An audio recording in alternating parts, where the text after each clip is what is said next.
والسلام علیک یا حبیب اللہ الصلاۃ والسلام علیک یا نبی اللہ وعلی آلک واصحابک یا نور اللہ۔ پیارے اور محترم اسلامی بھائیو، دارالفتاح اہل سنت سلسلے میں مرحبا کہتے ہیں۔ دارالفتاح اہل سنت کے مفتی صاحب ہمارے ساتھ ہیں۔ آپ بھی سلسلے کا حصہ بن سکتے ہیں، کسی بھی حوالے سے شرعی رہنمائی حاصل کرنا چاہیں تو اسکرین پر دکھائے جانے والے نمبرز پر اپنا سوال ریکارڈ کروائیے، انشاءاللہ آپ کا سوال بھی سلسلے میں شامل کرنے کی کوشش کی جائے گی، اور آخر تک توجہ کے ساتھ سلسلہ سماعت فرمائیے، اور ممکن ہو تو لکھنے کی بھی کوشش کیجیے۔ انشاءاللہ لکھ لیں گے تو جو کچھ سنا وہ محفوظ بھی ہو جائے گا، اور آئندہ بھی اس سے فائدہ حاصل کرنا ہمارے لیے آسان ہوگا۔ درود پاک کی فضیلت سنتے ہیں۔ چنانچہ امیر اہل سنت اپنے رسالے ضیاء درود و سلام کے صفحہ نمبر 6 پر حدیث پاک نقل فرماتے ہیں، نبی کریم صلی اللہ تعالی علیہ وآلہ وسلم نے ارشاد فرمایا، جس نے کتاب میں مجھ پر درود پاک لکھا تو جب تک میرا نام اس میں رہے گا فرشتے اس کے لیے استغفار یعنی بخشش کی دعا کرتے رہیں گے۔ صلو علی الحبیب صلی اللہ تعالی علی محمد صلی اللہ تعالی علیہ وآلہ وسلم۔ کچھ ویڈیو سوالات ہمارے پاس موجود ہیں، پہلا سوال اپنے سلسلے میں شامل کرتے ہیں۔ جی چلائیے۔ میرا سوال یہ ہے کہ میں نماز پڑھتا ہوں، پینٹ شرٹ کے اندر ہوتا ہوں، تو اگر ان کیس میں مطلب کہ پائچہ فولڈ کرنا بھول جاتا ہوں یا کچھ ایسا ہوتا ہے معاملہ، تو میرے لیے کوئی مفتی یا کوئی شخص مجھے سمجھاتا ہے تو پھر اس کے بعد بھی مجھ سے غلطی ہوتی ہے، تو میرے لیے جائز رہے گا یا نہیں؟ جی حضور۔ بسم اللہ الرحمن الرحیم۔ دیکھیں، یہ جو انہوں نے کہا کہ اگر فولڈ نہیں کرتا تو میرے لیے کیا حکم ہے، تو مسئلہ شرعی یہی ہے کہ نماز کی حالت میں پائنچے فولڈ کرنے کی شرعاً اجازت نہیں ہے۔ ٹھیک ہے۔ حدیث پاک میں نبی کریم صلی اللہ تعالی علیہ وآلہ وسلم نے ارشاد فرمایا، امرت ان اسجد علی 7 اعظم والا اکف شعرا ولا ثوبا، کہ مجھے اس بات کا حکم دیا گیا کہ میں 7 ہڈیوں پر سجدہ کروں اور نہ اپنے بالوں کا جوڑا بناؤں، نہ اس کو سمیٹوں اور نہ ہی کپڑوں کو سمیٹوں، یعنی اس کو فولڈ کروں۔ تو اس لیے علماء نے مطلقاً منع فرمایا کہ کپڑا کسی بھی جانب سے آپ فولڈ نہیں کر سکتے، غیر محتاج جو عادتاً فولڈ نہیں ہوتا اس کو فولڈ نہیں کیا جائے گا۔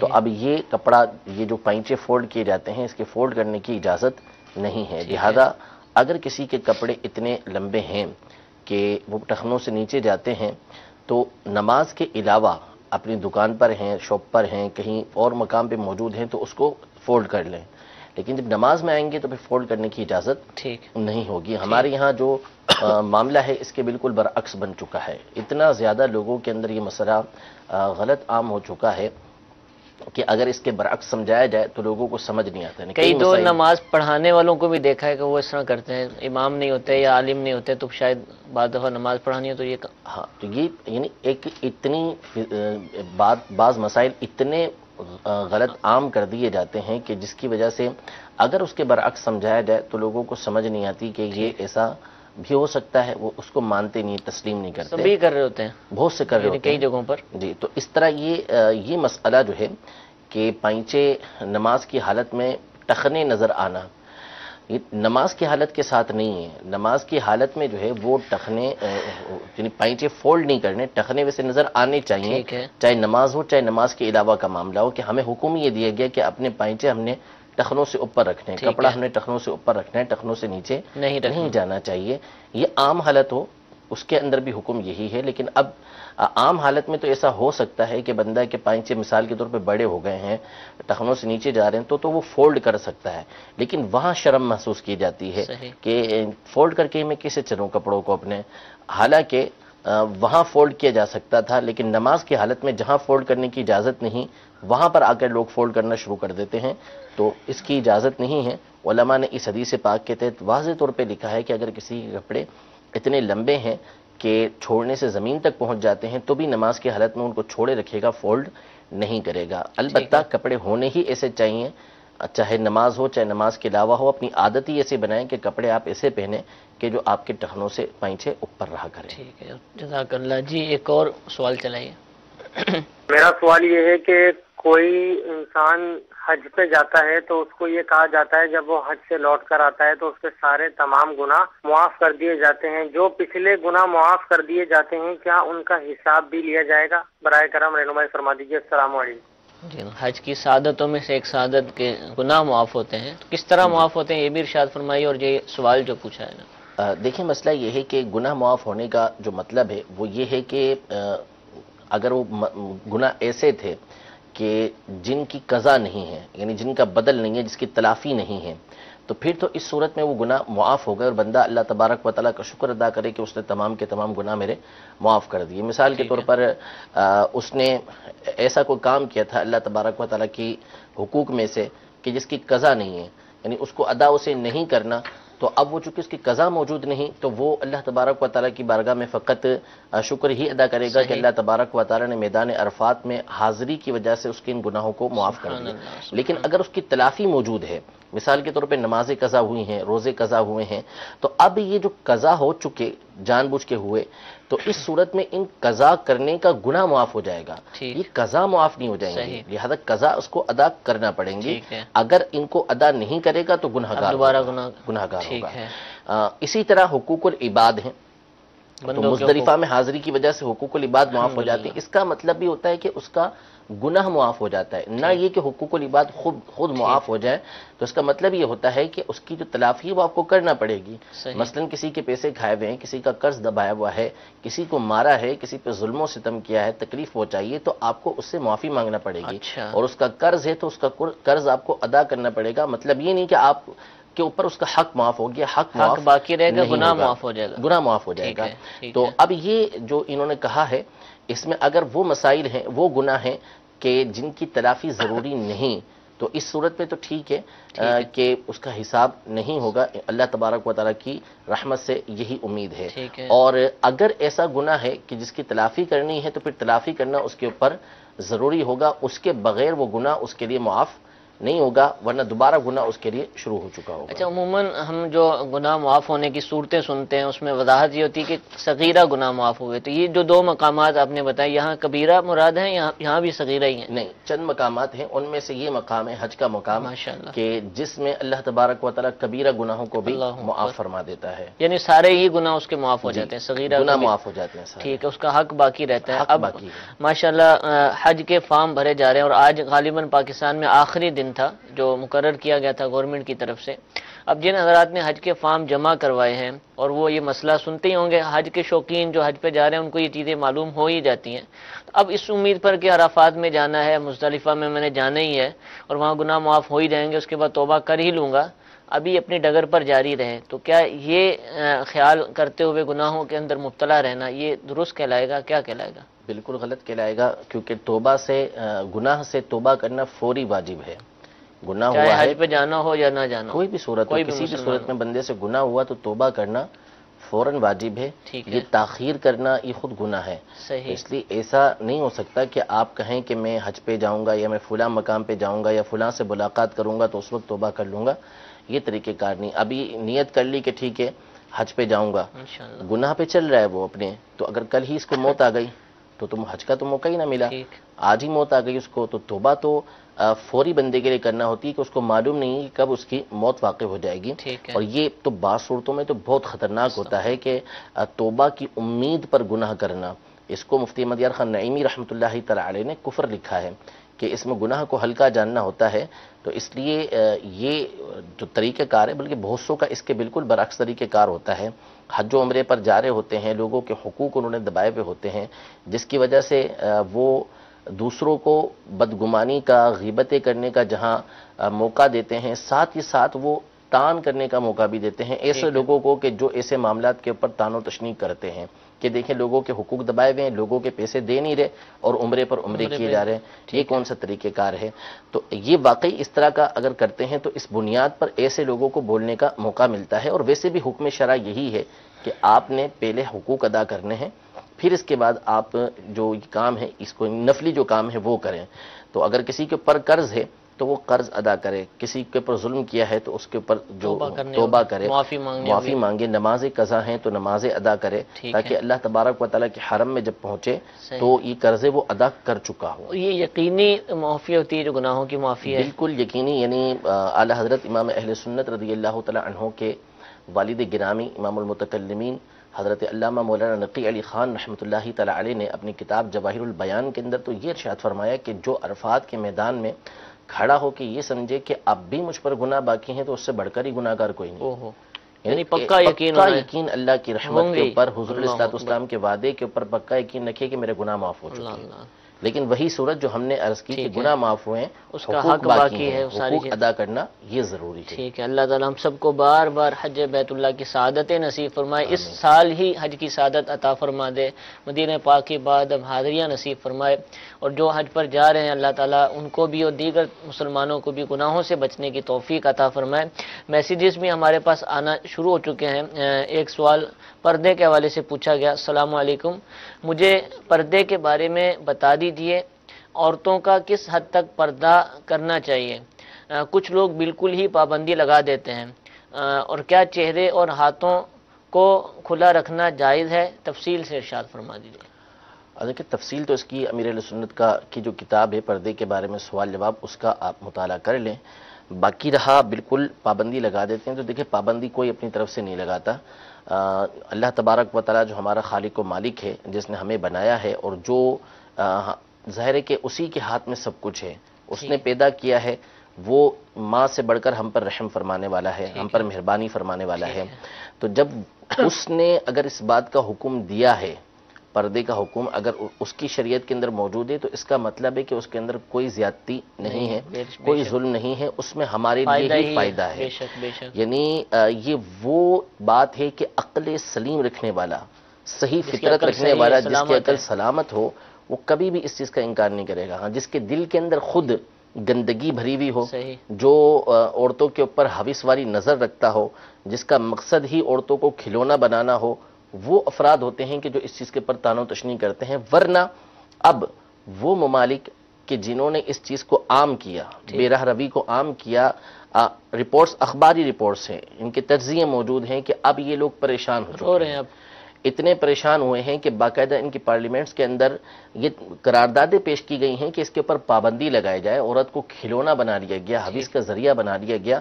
یہ کیوں؟ یہ اسی وجہ سے کہ قانون فطرت سے ٹکرانے کی کوشش کی گئی۔ اللہ تبارک و تعالیٰ نے جو چیز ہمارے لیے مقرر کی ہے، اس میں ہمارے لیے فائدہ ہی فائدہ ہے۔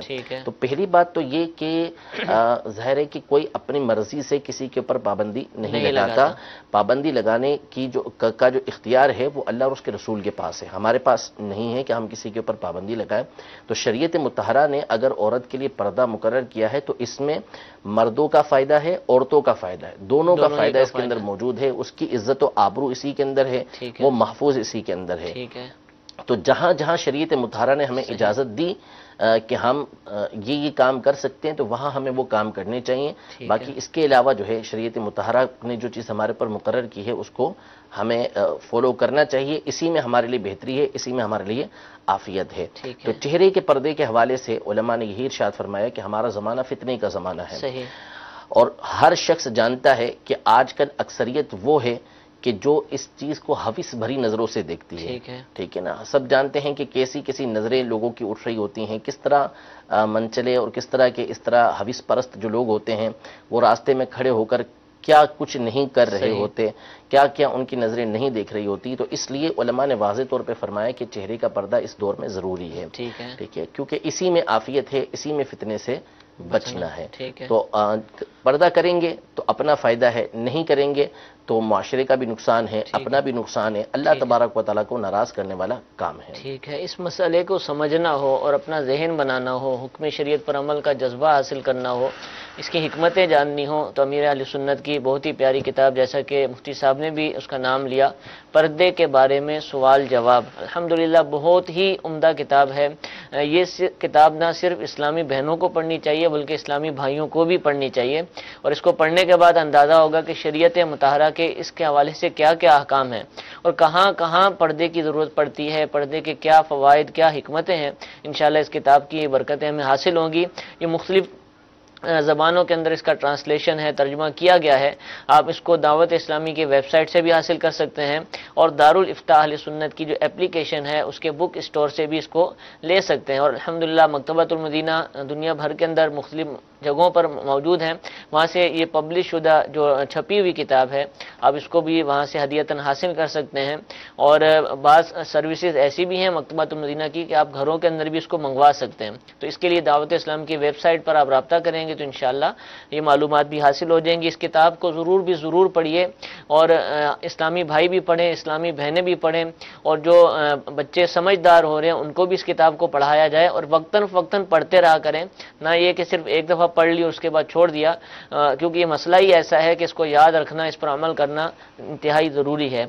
کچھ مزید کالز ہمارے پاس موجود ہیں، ان کو سلسلے میں شامل کرتے ہیں. جی چلائیے. والدین میں سے کوئی دونوں میں سے کوئی ایک فوت ہو جائے تو ان کے ذمے جو نمازیں یا روزے تھے جو قضا ہوئے تو ان کو ادا، ان کا فدیہ وغیرہ کیا، یہ اس حوالے سے معلومات کرنی ہے. جی حضور، فدیہ جو والدین سے روزے وغیرہ قضا ہو گئے، نمازیں. ابھی یہ تو دیکھا جائے گا کہ اگر انتقال ہو چکا ہے ٹھیک ہے تو فدیے کی صورتیں بنتی ہیں. بعض صورتوں میں ضروری بنتا ہے دینا، اور بعض صورتیں جو ہوتی ہیں وہ استحباب کی ہوتی ہیں. تو بہرحال اس کا طریقہ بھی یہی ہے کہ نمازیں دیکھ لیں کہ کتنی ہیں. اگر تو معلوم ہے کہ اتنے عرصے سے چھوڑی ہوئی تھی نمازیں، باقی ہمیشہ پڑھا کرتے تھے، تو اتنے عرصے کی نمازوں کا حساب لگا لیں، اور ہر نماز کے بدلے ایک صدقہ فطر یہ اس کا فدیہ بنتا ہے. ٹھیک ہے. اور دن بھر میں تقریباً 6 نمازیں بنتی ہیں، یعنی 5 نمازیں اور ایک وطر واجب کا 6 فدیے دینے ہوں گے. اسی حساب سے پھر مہینے کا دیکھ لیں، اور ہر نماز کے حساب سے ایک ایک صدقہ فطر دے دیں. اور ظاہر ہے کہ بہت بڑی رقم بعض اوقات بن جاتی ہے.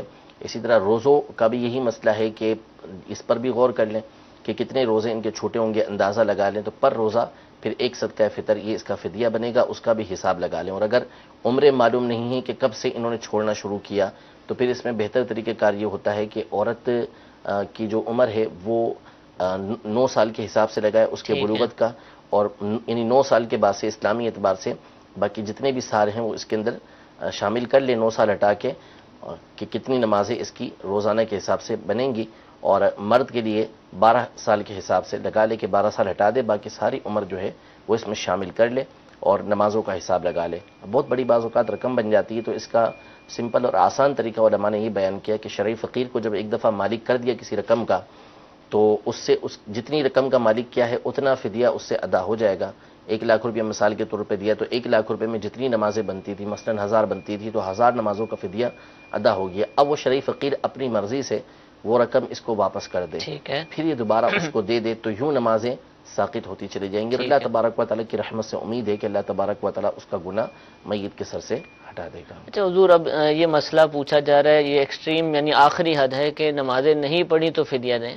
تو ہم دوسری جانب کیوں نہیں سوچتے کہ چھوٹے بچوں کو ہی نماز کی عادی بنایا جائے؟ ابھی ہم دیکھتے ہیں گھروں میں والدین خوش ہو رہے ہوتے ہیں کہ بالکل جو چھوٹے بچے ہیں کوئی نماز پڑھ رہے تو قریب آ کر وہ سجدہ رکوع کرنا شروع کرتے ہیں، تو ہم سمجھتے ہیں بڑا یہ نیکو پارسا ہے، لیکن وہی بچہ کل نماز چھوڑ دیتا ہے، پھر وہ کل بوڑھا ہو جاتا ہے اور وہ اس کے یہ معاملات آتے ہیں. تو کیا ایسا ماحول ہونا چاہیے گھر کے اندر، طریقہ کار کیا ہونا چاہیے کہ یہ بچے بچپنے میں تو دیکھا دیکھی بہت کچھ کر رہے ہوتے ہیں، وہ اس وقت ان کی شاید نماز کی نیت بھی نہیں ہوتی ہوگی، کل آپ کچھ اور کریں گے تو وہ کچھ اور کرنا شروع کر دیں گے. اصلاً ان کا نماز کا ذہن کیسا بنائے؟ دیکھیں اس پر تو پابندی اختیار کرنا ضروری ہے. اسی لیے ایک علت یہ بیان کی گئی کہ حدیث پاک میں یہ بیان کیا کہ اپنے بچوں کو جب وہ 7 سال کے ہو جائیں تو نماز کا حکم دو. حالانکہ 7 سال کی عمر میں نہ لڑکی بالغ ہوتی ہے نہ لڑکا بالغ ہوتا ہے، ان کے پر نماز فرض ہی نہیں ہے، بالغ ہونے کا تصور بھی نہیں ہے وہاں پر. لیکن اس کے باوجود ابھی سے حکم دیا کہ ان کو پڑھاتے رہو نماز. وجہ کیا ہے کہ بلوغت تک پہنچتے پہنچتے یہ اس کے عادی ہو چکے ہوں، کیونکہ اب بالغ ہوئے، اب آپ نے ان کو کہا کہ بھائی آپ کے پر نمازیں فرض ہو چکی ہیں، نمازیں پڑھو. ٹھیک ہے، تو نتیجہ یہ نکلے گا کہ اب جو عادت نہیں ہے تو پڑھنا بڑا مشکل ہو جائے گا. اور اس دور میں تو بچہ بالغ ہوتا ہے تو پہلے ہی وہ اتنا یعنی آج کل وہ سمجھدار جس کو کہہ لیجئے کہ وہ اس کا ذہن ایک پختہ ہو چکا ہوتا ہے. جی، تو اس لیے پہلے سے ہی اگر ہم اس بات کو اس کا عادی بنا دیں گے، اور عادی ظاہر سی بات ہے کہ ایک آدھ دفعہ پڑھنے سے یا چند ایک مرتبہ پڑھنے سے نہیں ہوگا، بلکہ آپ کو مسلسل اس کی تربیت کرنا پڑے گی، مسلسل اس کو کہنا پڑے گا، ٹھیک ہے، تو نتیجہ یہ نکلے گا کہ وہ بالغ ہونے تک اس بات کا عادی ٹھیک ہو چکا ہوگا۔ تو ظاہر ہے اس میں ایک تو تربیت، بار بار کہنا، ٹھیک ہے، زبانی تبلیغ کرنا، اور ساتھ ہی ساتھ عملی تربیت ہونا۔ خود بھی پڑھے نا، خود نہیں پڑھ رہا ٹھیک اور ہے، اپنے بچے کو کہہ رہا ہے بیٹا نماز پڑھو، تو بچہ بھی ظاہر سی بات ہے ٹھیک کہ ہے، جیسا آپ نے کہا آج کا دور ہے، تو وہ سامنے سے کہے گا کہ آپ نے تو پڑھی نہیں، مجھے ٹھیک ہے، حکم دے رہے ہیں اس بات ٹھیک ہے، کا۔ اتنا سمجھدار ہو جائے کہ اب مسجد کے اندر شور شرابہ نہیں کرے گا، گندگی نہیں کرے گا، تو اس کو مسجد کے اندر لے جائیں، نماز پڑھنا ٹھیک ہے، سیکھ گیا مسجد کے اندر لے جائیں، اپنے ساتھ نماز پڑھائیں، عادی بنائیں اس بات کا، تو انشاءاللہ تبارک و تعالی بالغ ہوگا تو ہمیشہ نماز پڑھتا رہے گا۔ کیونکہ جو چھوٹی چیز ہوتی ہے، اگر چھوٹی عمر کے اندر یہ چیز بندے کے دل میں نقش ہو جائے نا، کوئی چیز بچپن سے عادت بن جائے، تو پھر ہمیشہ وہ عادت ٹھیک ہے، رہتی ہے۔ ٹھیک ہے۔ تو اس لیے بچپن سے ہی آپ اپنے بچے کو اچھی چیزوں کی عادت کروا دیں، تو انشاءاللہ تبارک و تعالی وہ ہمیشہ اس کے اوپر پابند رہیں گے۔ اچھا حضور، واقعتاً ایک شخص نے اس سے جماعت کے حوالے سے بات کی، آپ مسجد میں کیوں نہیں آتے؟ بھئی میں گھر میں نماز پڑھتا ہوں تاکہ مجھے بچے دیکھیں، ان کا ذہن بنے کہ نماز پڑھنی ہوتی ہے۔ تو یہ نظریہ ہو سکتا ہے اوروں کا بھی ہوتا ہو، نہیں نہیں، ایسا تو نہیں ہے، جماعت چھوٹ جائے گی، اس نہیں سے ایسا اجازت نہیں ہے۔ مل اصل جائے گی؟ میں گھروں کے بارے میں یہ فرمایا کہ گھروں کو قبرستان نہ بناؤ، ٹھیک ہے، اچھا، گھروں میں نماز پڑھو، لیکن اس کا مطلب ہے نفلی نماز پڑھو۔ ٹھیک ٹھیک، تو نوافل آپ پڑھیں گھر کے اندر تاکہ بچوں کی عادت بنے۔ اس کا مطلب یہ نہیں ہے کہ بچوں کی وجہ سے آپ جماعتیں چھوڑتے پھریں، صحیح، آپ جماعت کے ساتھ نماز پڑھیں، آپ کے اوپر جماعت واجب ان ہوتی کو ہے پتہ تو چلے کہ ضروری ہے۔ مسجد میں بھی جانا ہوتا ہے، جی، تاکہ ایک تو کام میں نے ہے۔ عرض کی نا کہ اگر وہ سمجھدار ہو چکے ہیں، ٹھیک ہے، ایسے کہ ان سے اندیشہ نہیں ہے مسجد کے اندر کسی طرح شور شرابہ گندگی وغیرہ کا، نماز کو سمجھتے تو پھر لے جائیں ساتھ، ٹھیک ہے، تاکہ وہ عادی بنتے چلے جائیں نماز کے۔ ٹھیک ہے، اور باقی یہ کہ گھر کے اندر نوافل کا اہتمام کرتے رہیں، ٹھیک گھر ہے، میں ویسے بھی نمازیں پڑھتے رہنا چاہیے تاکہ گھر قبرستان کی طرح ٹھیک ہے۔ نہیں اور ہو۔ اسلامی بہنیں تو پڑھتی ہیں، جی، گھر اگر پر وہ ہی۔ پڑھیں گے تب بھی اس کو پتہ چل جائے گا، بچہ بڑا ہوگا تو مسجد میں جائے گا، جی اس کو معلومات حاصل ہو جائیں گی۔ تو اس حوالے سے بھی کوشش جاری رہنی چاہیے، یہ تو فرض ہے، کوشش کیا بلکہ یقینی طور پر ہم سب کو، مسلمانوں کو جو بالغ ہیں اور بچوں کو بھی ترغیب دلائی جائے، نماز پڑھی جائے، گھر کے اندر بھی نوافل کا اہتمام کیا جائے، قرآن پاک کی تلاوت کا اہتمام کیا جائے کہ بچے جب دیکھیں گے کہ یہ کتاب ہے، اس کی تلاوت کی جاتی ہے، اس کو پڑھا جاتا ہے، تو ان کو بھی عادت پڑے گی، بلکہ ان کو ساتھ بٹھا کر پڑھایا جائے۔ ہم قاعدہ پڑھانے کے لیے، قرآن پاک کی ابتدائی تعلیمات کے لیے کہیں بھیج تو دیتے ہیں، وہ سیکھ کر آ جاتا ہے، قرآن پاک ختم ہو گیا، ایک محفل بھی ہوگی، تقریب بھی ہو گئی، آمین جس کو کہتے ہیں کہ یہ بھی ہو گیا، سب کچھ ہو گیا، لیکن اس کے بعد پھر نہ وہ بچہ قرآن پاک کی تلاوت کرتا نظر آتا ہے، نہ اس کے گھر والے۔ تو پہلے سے ہی اگر عادت ہوگی تو انشاءاللہ بچوں کا بھی ذہن بنے گا۔ درس فیضان سنت کو بھی اپنے گھروں میں جاری کیجئے، انشاءاللہ اس کی بھی برکتیں حاصل ہوں گی، اور یہ چھوٹے چھوٹے کام ہیں، یہ کریں گے تو انشاءاللہ ہمارے گھر میں برکت ہوگی، علم دین بھی حاصل ہوگا، اور انشاءاللہ عز و جل گھر کا ماحول بھی بہت ہی مدینہ مدینہ ہو جائے گا، جس کو کہتے ہیں کہ مدنی ماحول بن جائے گا۔ تو ان تمام باتوں پر عمل کرنے کی نیت فرما لیجئے، اللہ تعالی ہم سب کے لیے آسانیاں فرمائے۔ ایک کال سلسلے کا حصہ بناتے ہیں، جی چلائیے۔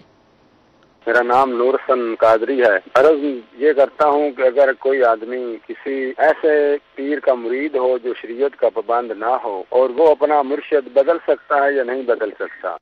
اس کی وضاحت ہم پہلے بھی کر چکے ہیں، مختصراً بتا دیجیے۔ جی دیکھیں، پیر کی شرائط میں سے ہی یہی ہے کہ وہ پابند شرع ہو، یعنی فاسق معلن نہ ہو، کھلم کھلا گناہ نہ کرتا ہو۔ اگر اس کے اندر یہ شرط ہی نہیں پائی جاتی تو اس کی تو بیعت رہی نہیں، کیونکہ وہ پیر ہی نہ رہا کہ جس سے بیعت کی جا سکے۔ تو ٹھیک ہے، لہذا اگر وہ واقعی ایسا ہے کہ شریعت مطہرہ کی ایسی خلاف ورزی کر رہا ہے کہ جس کی وجہ سے وہ فاسق معلن قرار پاتا ہے، تو اس سے بیعت باقی ہی نہ رہی۔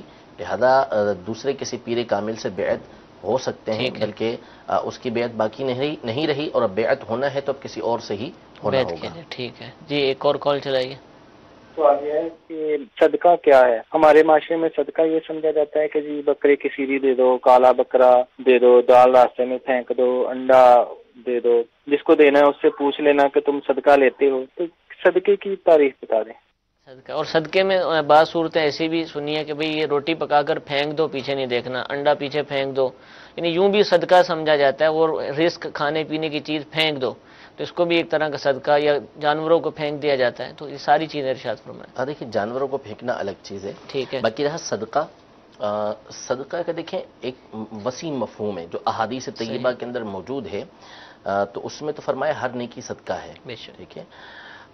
لیکن جو صدقہ ہمارے یہاں معروف ہے وہ چند طرح کا ہوتا ہے، جو مالی اعتبار سے بھی ہوتا ہے اور دیگر چیزوں کے اعتبار سے بھی ہوتا ہے۔ اب مالی جو ہوتا ہے اس میں دو طرح کے صدقے ہوتے ہیں، ایک تو واجبہ جیسے زکوٰۃ ہے جو فرض ہے ہمارے اوپر، اور دوسرا صدقہ فطر ہے، منت نظر وغیرہ کے فدیے ہیں، منت نظر وغیرہ کا صدقہ کرنا ہے، یہ قسم کا کفارہ دینا ہے، اس طرح کے صدقات ہوتے ہیں مالی جو ادا کیے جاتے ہیں، اس کے جو مصارف ہوتے ہیں جن کو دیا جاتا ہے وہ جدا گانا ہوتے ہیں بالکل.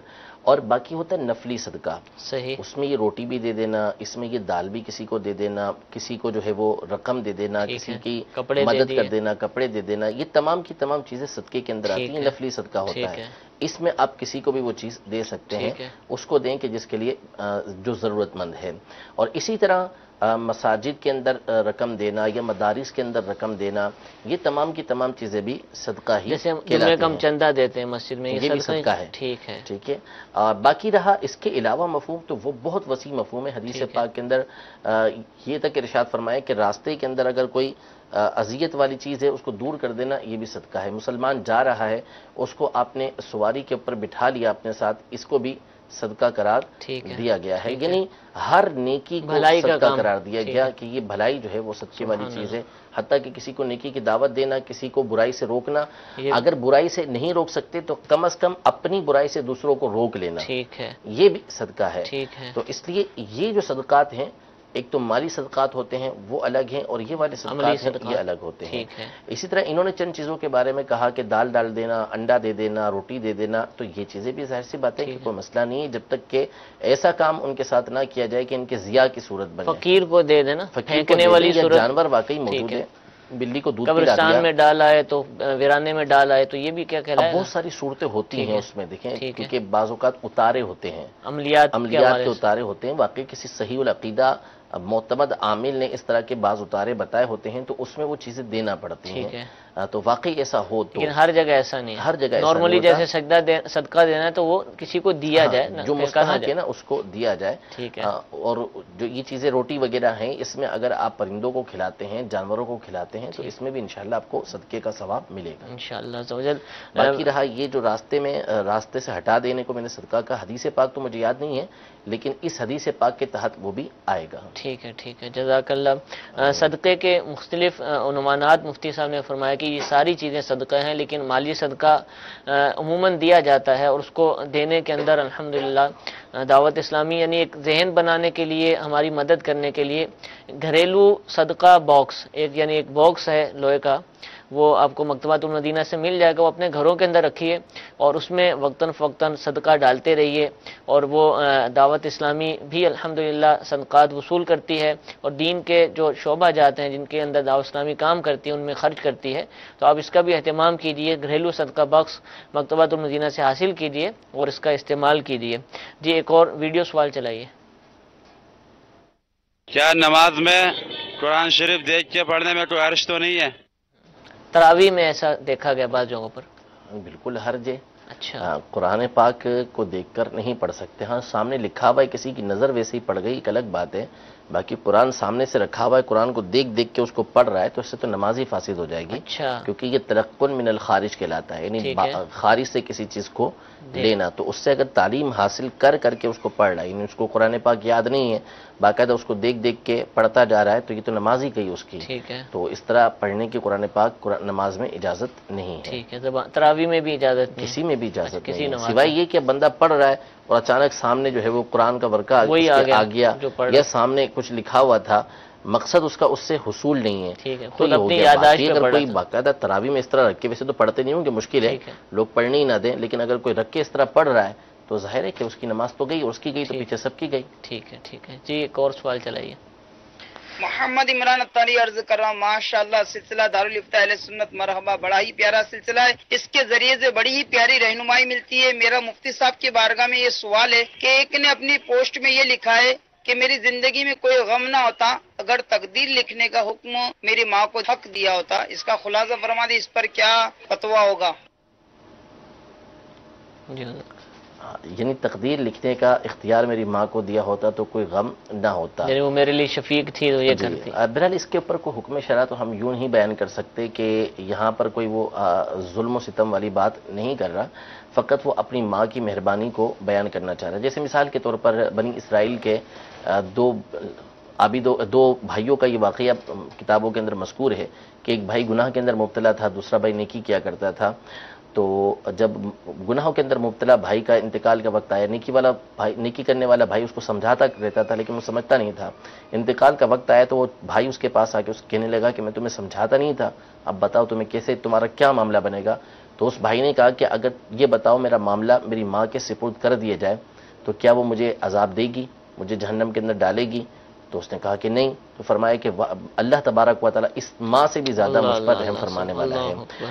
تو بظاہر اس طرح کی پوسٹ کا مقصد یہ سمجھ نہیں آتا کہ وہ کہیں یہ کہہ رہا ہو کہ نعوذ باللہ اللہ تبارک و تعالیٰ نے اس کے نصیب کے اندر کوئی ظلم لکھا ہوا ہے، اس کے اوپر کوئی ظلم کیا ہوا ہے، بلکہ اس کا مقصد فقط اپنی ماں کی شفقت کو بیان کرنا ہے. گریز کرنا چاہیے اس طرح کی کلمات بولنے سے، کیونکہ اس میں شبہ ہوتا ہے اس سے، لیکن یہ کہ اس طرح کی کلمات کہنے والے کے اوپر حکم شرع ہم نہیں لگائیں گے. حضور ضمناً پوچھ رہا ہوں، ایک دور تھا کہ لوگ سوال پوچھتے ہوں گے کہ کسی نے یوں جملہ کہا، اچھا لکھے ہوئے کی بات ہے تو کسی لکھنے والے نے، کسی مصنف نے یہ جملہ لکھا تو حکم شریعت.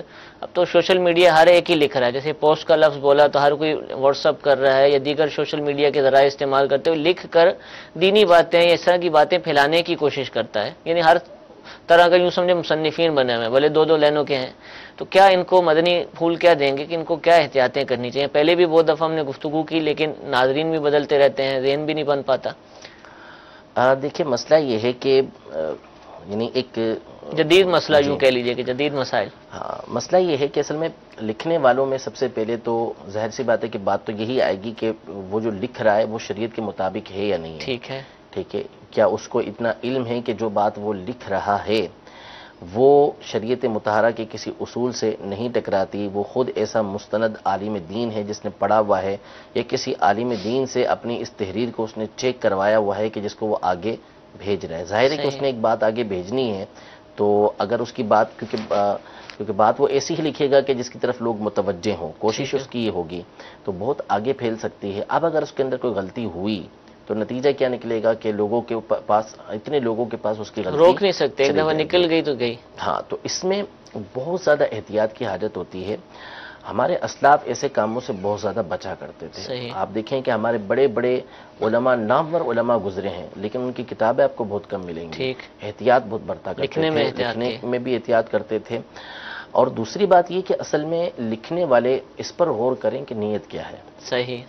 ہمارے یہاں جو لکھنے والا ہوتا ہے، کوئی پوسٹ بنانے والا ہے، تو اگر وہ اچھی نیت کے ساتھ لکھ رہا ہے کہ وہ یہ چاہتا ہے کہ واقعی میں امت کی اصلاح کرنا چاہ رہا ہوں، میں لوگوں تک علم کی بات پہنچانا چاہ رہا ہوں، اور بات بھی ایسی ہی پہنچا رہا ہے کہ جو پہنچانے کے لائق ہے، تو بہت اچھی بات ہے. بہت اچھی بات ہے کہ اس نے حسن نیت کے ساتھ ایسا معاملہ کیا اور اس کی بات آگے پہنچی، اس کے اندر اخلاص موجود تھا. تو اللہ کی ذات سے امید ہے کہ جتنے لوگ پڑھتے چلے جائیں گے اس کو اس کا ثواب ملتا چلا جائے گا. لیکن جو نظر آتا ہے وہ شہرت نظر آتی ہے. یعنی حب شہرت، حب جا، طلب دنیا، یہ وہ چیزیں ہیں کہ جو آج ہمیں تباہ کر کے رکھ دیتی ہیں. یعنی ایسی بات کہ جو مثال کے طور پر کسی اور نے بھی لکھی ہوئی ہے، صحیح، اب وہی بات وہ اس کا نام ہٹا کے اپنی طرف سے آگے پہنچا دیتے. ٹھیک ہے. یعنی وہ چیز جو ایک مستند عالم دین نے لکھی تھی وہاں سے اس نے اٹھائی اور نیچے اپنا پوسٹ ایڈریس جو بھی تھا وہ لکھا اور آگے اس نے پہنچا دیا. تو اس کا مطلب ہے کہ پھر آپ دین پہنچانے کے طالب نہ ہوئے. اگر دین پہنچانا تو پھر آپ ویسے ہی پہنچاتے، لیکن آپ نے اس میں اپنا نام ڈال دیا. تو آپ کا مقصد کیا تھا؟ ہاں، آپ کوئی اس میں تبدیلی آپ نے کی ہے، ایسی تبدیلی کی جو واقعی تبدیلی کہلاتی ہے، اور پھر آپ کی پروڈکٹ کہلائے. جی، اور پھر آپ کی شخصیت ایسی ہے کہ واقعی وہ بات آگے جائے گی تو لوگ متوجہ ہوں گے کہ ہاں فلاں نے یہ بات کہی ہے، تو پھر تو ٹھیک ہے. ورنہ جو بظاہر نظر آتا ہے وہ بہت زیادہ اس حوالے سے چیزیں نظر آتی ہیں. اور بعض اوقات ایسی پوسٹیں، اور واٹس ایپ کا دور ہے تو ایسے آڈیو کلپس آتے ہیں کہ اللہ کی پناہ، ایسی باتیں آتی ہیں کہ بار بار سمجھانا پڑتا ہے. جیسے دارالفتہ کے واٹس ایپ پر 20 مرتبہ ایک واٹس ایپ کے جوابات دیے گئے کہ بھائی یہ بات غلط ہے، یہ بات غلط ہے. آپ نے آگے پہنچائی، اب آپ توبہ کریں، اس سے خود بھی توبہ کریں اور جن تک پہنچائی اس سے آپ توبہ کریں. نکل گئی تو اس نے آگے سے پھر تھوڑے سے بعد دوبارہ ہوتا ہے، پھر تھوڑے سے بعد دوبارہ ہوتا ہے. اب جس نے پہلی دفعہ یہ کام کیا، اب وہ سوچے کہ اس نے کتنا غلط کام کیا کہ امت کے اندر اس نے ایسی بات کو عام کر دی. مثال کے طور پر یہ قرآن پاک کی آیتوں کو پہنچا کر ڈیلیٹ کرنے والا. ٹھیک ہے. اب ایک چلتی ہے، یعنی میں خود کم از کم دارالفتہ کے واٹس ایپ پر کہہ سکتا ہوں کہ 100 مرتبہ سے زیادہ تو سن ہی چکا ہوں گا کہ چتاونی ہے آپ کے لیے، تنبیہ ہے آپ کے لیے کہ طوفان آئے، آندھی آئے، فلاں آئے، آپ نے قرآن کی آیتوں کو اب آگے نہیں بھیجنا، کیونکہ یہ کفار کی سازش ہے کہ قیامت کی نشانیوں میں سے ہے کہ یہ قرآن اٹھا لیا جائے گا، تو یہ جب ڈیلیٹ کرتے ہیں یہ قرآن پاک کو اٹھا لینا ہے، حالانکہ ایسی بات ہی نہیں ہے، یہ شریعت مطہرہ کے کتنے خلاف بات ہے۔ قرآن اٹھا لینا یہ قرب قیامت میں ایک ہی رات کے اندر ہوگا، اٹھا لیا جائے گا، اور یہ قرآن کی آیت کو آپ بھیجنے سے منع کر رہے ہیں۔ مثال کے طور پر ایک سنی مستند مفتی صاحب ہیں، وہ قرآن کی آیت لکھتے ہیں، اس کا ترجمہ لکھتے ہیں، اس کی آیت کی تفسیر لکھ کر آگے بھیجتے ہیں، تو وہ بلغوا انی ولو آیات کے اوپر عمل کر رہے ہیں کہ میری طرف سے پہنچا دو، اگرچہ ایک ہی آیت ہو، وہ تو حدیث پر عمل کر رہے ہیں۔ آپ نے کہا کہ نہیں جی آپ کو پہنچانے کی اجازت ہی نہیں ہے، یہ تو اس حکم میں آ جائے گا، بالکل غلط ہو گیا۔ تو اسی طرح یہ آیت آگے پہنچانا بالکل جائز تھا، جبکہ واقعی مستند طریقے سے اس کو پہنچایا ہو کہ ترجمہ تفسیر مستند طریقے سے لکھی ہوئی ہے، اور پھر اس کے بعد اس کو ظاہر سی بات ہے کہ ڈیلیٹ کرنا، ہرگز قرآن کو اٹھانا نہیں ہے۔ میموری فل ہو گئی یا ویسے ہی کسی کی میموری فل نہیں ہوئی، وہ ویسے ہی ڈیلیٹ کر رہا ہے، تو ہرگز اس کو یہ نہیں کہا جائے گا، بورڈ پر بھی تو لکھا جاتا ہے، اب لکھا اس کو مٹایا تو اس کا مطلب یہ کہا جائے گا کہ آپ نے جو ہے وہ قرآن پاک کو اٹھا دیا، ایسا نہیں ہے۔ ٹھیک ہے، جزاک اللہ۔ میٹھے میٹھے اسلام بھائی، ہمارے سلسلے کا وقت ختم ہوا، انشاءاللہ عز و جل کل پھر دوبارہ دارالفتاء اہل سنت کے سلسلوں کو لے کر حاضر ہوں گے۔ کل چونکہ جمعرات ہیں اور ہر جمعرات کو مغرب کی نماز کے بعد دعوت اسلامی کا ہفتہ وار سنت و برا اجتماع شروع ہو جاتا ہے، اس میں بھی آج سے ہی شرکت کرنے کی نیت فرما لیجئے، اور جو اسلامی بہنیں ہیں وہ مدنی چینل پر دیکھنے کی نیت فرما لیں۔ کل جو ہمارا سلسلہ ہوگا وہ عصر کی نماز کے بعد کم و بیش 6:15 بجے پاکستانی اوقات کے مطابق مدنی چینل پر براہ راست نشر کیا جائے گا۔ اللہ تعالیٰ ہم سب کو عمل کرنے کی توفیق عطا فرمائے، آمین بجاہ النبی الامین۔ صلو علی الحبیب صلی اللہ تعالی علی محمد صلی اللہ علیہ وسلم۔ کیسے زندگی آؤ علماء سے پوچھ لیں،